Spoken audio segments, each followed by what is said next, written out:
And Now Foundation, India's first non-profit organization exclusively promoting internet ethics and digital well-being. Smartphones, the biggest non-drug addiction of the 21st century. After effects of addiction. It reduces the ability to do multitasking.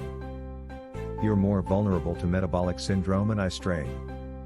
You may not be as able to process emotions as previous generations. Negative impact for kids. Anxiety disorder. Attention deficits. Learning problem.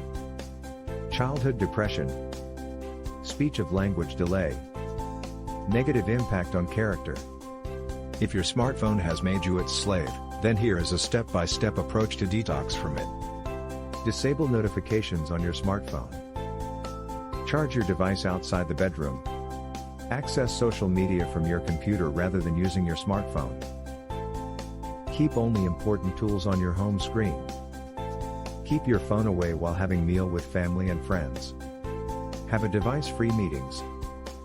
Use grayscale mode on your phone. Use screen time. For iOS AMP, digital well-being for Android to monitor and control technology usage. Every 20 minutes, look at something 20 feet, for 20 seconds. Have more green time than screen time. Be safe and be healthy.